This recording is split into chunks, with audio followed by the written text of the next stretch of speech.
Small weddings, micro weddings, elopements, virtual weddings, they are all here to stay for a while, like it or not.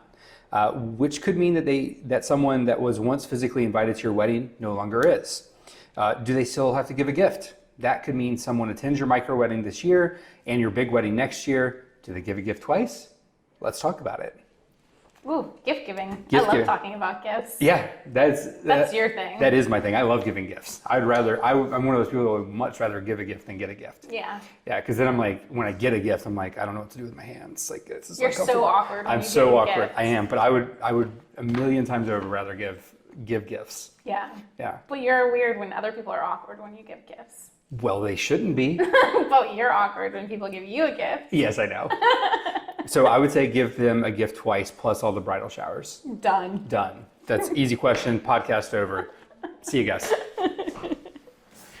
No? I don't think so. Okay. All right. I thought I just solved it. This will be the fastest podcast ever, 45 seconds. Okay. So what were the old rules of gift giving? You're pretty much expected to give a gift if you were invited to a bridal shower and the wedding. So, if you weren't invited, you obviously didn't have to give a gift. But if you were invited, you should have given a gift for those two main big events.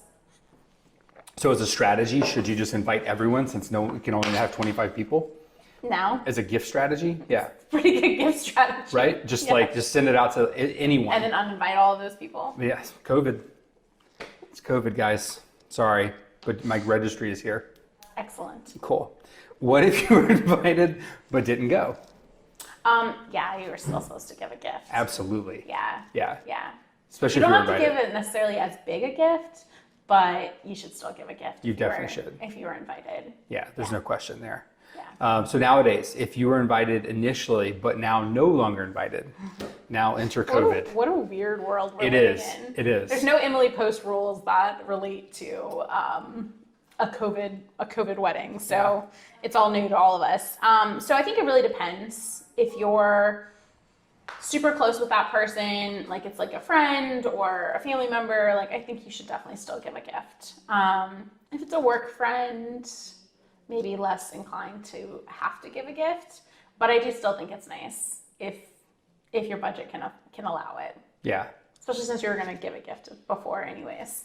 Right. And also there's always you don't have to spend $200 on a gift. No. Like you can get, everyone always registers for those OXO slotted spoons or I know. something like that. They're like $7, $8. One of our favorite gifts that we got from our wedding was just all the random little things that we had. Yeah, we didn't registered have for. it. And we didn't have any of these things. No. And it was a box of spoons and spatulas and Right. a juicer, a little lemon juicer and things like that we still haven't utilized. Right. Yeah. Because But- before we got married, we had my slightly melted spatula from college. And that was about it. We were real. Yeah, we were living in the city. We didn't Yeah. have to. We ate out all of our Yeah, meals. that's true. That's true. We didn't know how to cook. It was a whole thing. There it is. Yeah.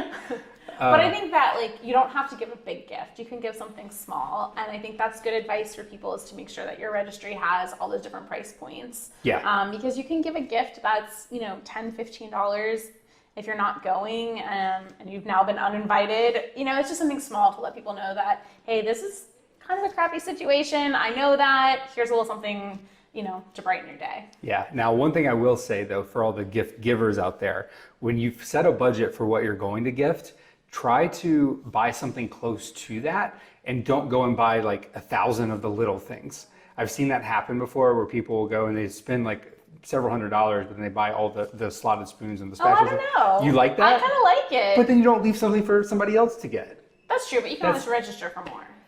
No, that's true. Yeah. Yeah, that's true. Yeah. I think it depends too. If it's close to the wedding Well, date, that's true. That's true. and there's still a lot of little things left. That's true. Yeah. So what if you were invited now and you were told that there'll be something next year too, which is what we're hearing a lot of. Most people are planning to do something small now and then do a big event later. So uninvited this year, but next year you're going. Yes. I think you can wait then in that instance to send something next year. Assuming that the date is set. If they're hey, we're gonna do something next year, but we don't know when, then I would go ahead and send the gift now because it seems a little more wishy-washy of whether that will actually happen. Right. Yeah. Yeah, I agree. I would say go ahead and send the gift now because who knows what a year is going to bring, you know? Yeah. So, Yeah. what does this mean for a registry? Keep it stocked. So have Yeah, that. that's really good advice because once I remember when we were doing all that, I just was like, all right, I'm done with the registry. Yeah. I mean, and you've always wanted It's to keep different. it You can go- stocked closer to your wedding date, you know, kind of a couple weeks before, make sure you still have a good option of small, medium, expensive. Yeah. But now you almost have to keep it stocked for the next year if you're planning to get married now and have a big party next year. You need to keep it stocked throughout the year. And that could even give you an opportunity to like get some things that maybe you weren't originally planning to. You know, maybe you got all your pots and pans for your original date, but you want to have some fun, you know, summer plates for outside or, you know, different things like that that maybe you weren't originally going to be registering for. Yeah. But I would say keep it stocked. And then if you plan to move, so if you get married and move in together or you move, make sure you update your address with your registry, which I feel like is something that hasn't necessarily been things that people have to think about before because you have this lull period between wedding number 1 and wedding number 2. That's a good point. Yeah. And plus a lot of people are moving right now too. Yeah. It's kind of like we're all working from home. Let's just go kind of switch it up. Yeah. So make sure you kind of keep that, you think about that and update your address and your registry and things like that. Yeah. And I'm sure I've said this before, but pro tip for the guys, don't dig in on the kegerator. Remember that little mini keg thing that I wanted? Yeah, we don't have anymore. Yeah, we used it like twice. Yeah, but we still have the KitchenAid that you didn't want. True. Get the KitchenAid. That's not the kegerator. We'll do a separate podcast on KitchenAids. It has nothing to do with weddings, but that is a nice appliance. See, it was worth it. It was. Basically, your spouse knows more than you. Just remember that. So, what if a couple feels bad still asking for gifts? Well, I don't think you should, because someone's not going to give you a gift if they can't. Yep. But people do want to gift you things. Yep. They want to celebrate. They want to give you a gift. That's like part of the whole celebration. So don't feel bad. But if you still feel bad, then you don't have to link to your registry from your wedding website. You don't have to create a wedding registry. But keep in mind, if you don't create a wedding registry, people are still going to gift you things. You should get a lot of random things. You're going to get a lot of random things. So you might as well give them the guidance of what you're looking for. You could always ask for donations. That's something I've seen a lot with LoveStream is people put like a link to like a donation page, maybe for a charity they're involved with or, just a cause that they support. So I think that's really nice. You can make a donation in their name. You could even ask guests, hey, pay for a COVID test before you come to the wedding as like your gift to me, to make sure that we're like all that's COVID smart. free. So I think that that's like a great idea. And then, you don't have to do a registry now if you're planning like a small celebration. Yeah. You could do, just save your registry for the big party next year. But again, if you don't have something, people will still gift you something. So just keep that in mind. I would give them some kind of guidance of where you would like the money to go, whether that's a donation, a house. A lot of people do like a house fund. If you don't feel comfortable asking for like, a specific gift. Right. So, what was your favorite gift on the registry? Registry? I think you probably already answered it, but yeah.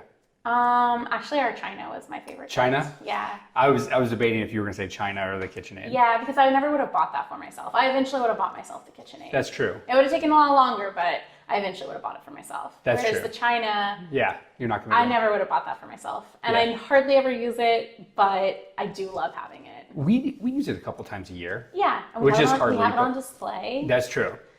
And it just, I don't know, it makes me feel special when we're having like a dinner with China. That's true. Samie, when we moved into our new house a few years ago, she made sure we had these glass cabinets up at the top above all the regular cabinets so she could put all the China. I'm old school. Sammy's like fancy. My favorite thing was the Wusthof knives.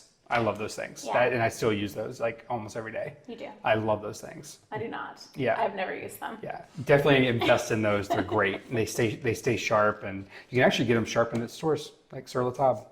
Yeah. Good to know. Yeah. Anyways, so I took you off on a random tangent, but that's my thing. As far as like tips for couples as they're kind of planning, gift giving throughout this this weird time here? Yeah, I think my top tips for gift giving are, as the couple, make sure you give some kind of guidance, whether you want a registry or donation or whatever that might be. So give some kind of guidance to your guests. And then for guests, keep in mind, like, you do want to celebrate people who are getting married, especially in this difficult time. So some kind of small gift, whether it's now or later, is always like just a nice thing to do.